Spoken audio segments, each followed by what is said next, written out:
Hi everybody, this is Josh with Josh Wright Piano TV. Today I'm going to be discussing how to play faster. Seems to be a popular topic that a lot of people email me about, and today I'll apply it to scales. I'm going to present a concept that's based off of one simple truth. If you can play two notes fast together, then basically you should be able to do three notes fast. And if you work that up, you should be able to do four notes fast, and five notes, and so on. One thing that we all want to remember when we're trying to get a passage faster is that we need to work little bits at a time. Our brain can't really comprehend a huge chunk of music all at once. It can only do little bits at a time, and if we build those little bits to be bigger and bigger, it will essentially become easier and easier.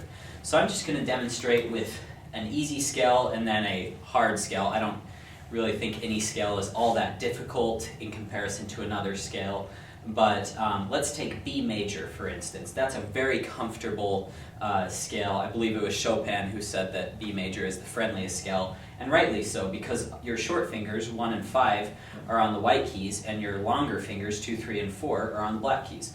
So I'm just going to demonstrate how I would go about getting this scale faster. If I'm starting at a nice slow tempo,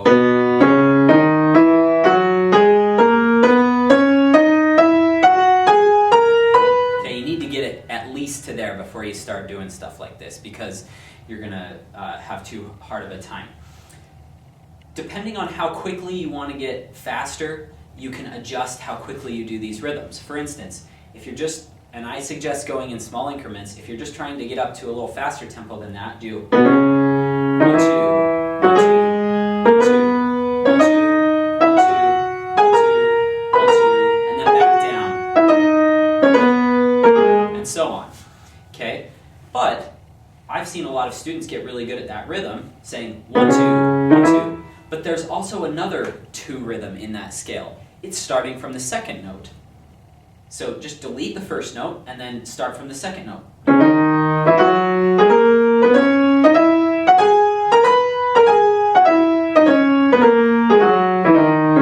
other words, you're kind of doing a long, short, long, short, long, short, long, short, long. So long, short, long, short, long, and then the next time you'll do short, long, short, long, short, long.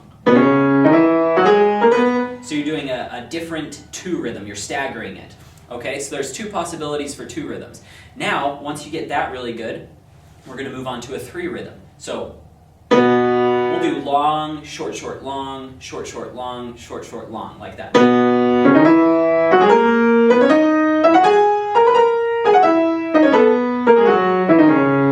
Okay, and then start from the second note. A 3 rhythm, what we just did, little groups of 3, bum, 1, 2, 3, 1, 2, 3, 1, 2, 3, has 3 possibilities. Okay, so you'd start from the second note. Okay,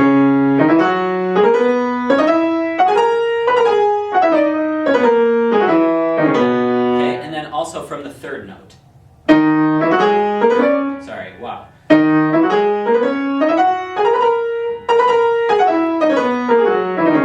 Okay, and I screwed that one up a little bit. Let's try that again.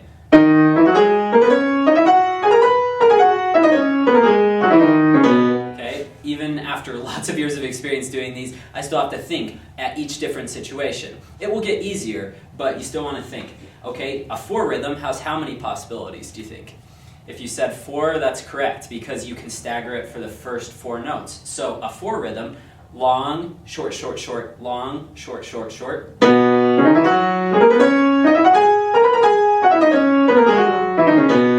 then start from the second note.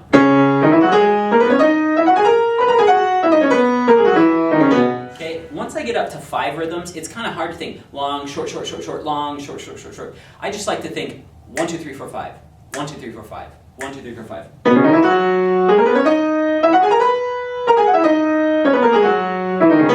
Okay, start from the second note. How many possibilities do 5 rhythms have? They have 5 possibilities.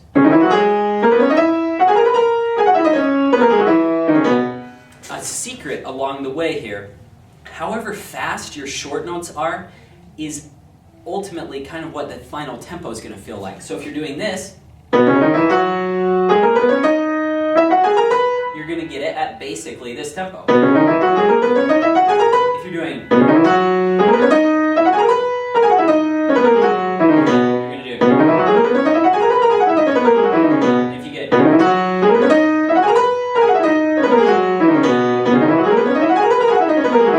you're basically setting yourself up for whatever kind of success you'll do based on how short those short notes are. Little word of caution, don't go into extremely fast notes before you get it up. So what I would, to a comfortable tempo. So basically along the road, I would do, there's several different ways to do scales. You can do 1 octave, 1 note per click at 80. I'm going to grab my metronome really quick. I actually just have a little app here on my phone that I use. That's the cheapest way to go with the metronome. So using these rhythms is very helpful, but I would have kind of landmark tempos, and I just go up by 20s. So I would practice those rhythms until you can do it 4 notes per click at 60 really comfortably. Okay, I'm going to turn this on.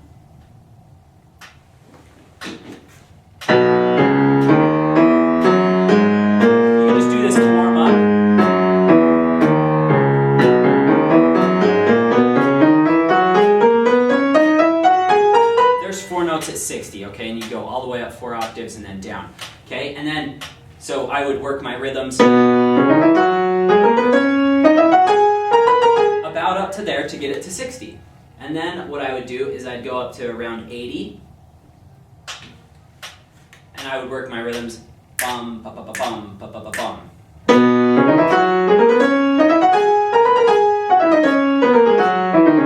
You don't have to work the rhythms with the metronome.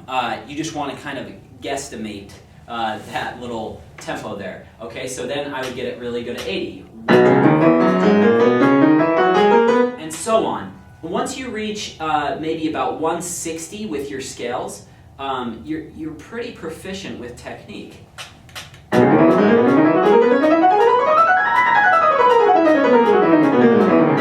I've noticed that a lot of my students, especially the younger kids, maybe 11 or 12 years old, when they can get up into the 140, 160 range, 4 notes per click, they are so ahead of the game that they can really not have too many problems along the way with technique as they're learning repertoire.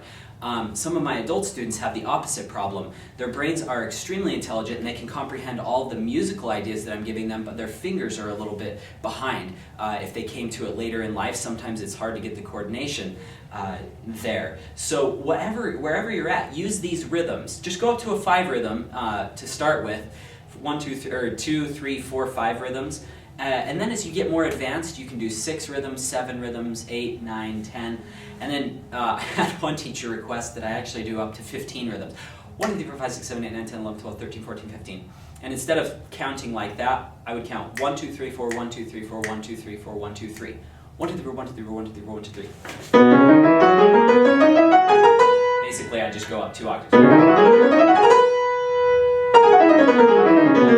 Okay, so you can experiment with how high you'd like to go. I find 5 rhythms to be probably the most beneficial. 7 and 9 rhythms are getting tough, but the reason I like those odd-numbered rhythms is they challenge you. Music usually isn't written in 5 or 7 or 9. It's usually written in 4 or 2 big beats. So to do those 5 rhythms throws things off, and it really helps your passages. And you can do these rhythms not just with scales, but with any passage that has continuous notes.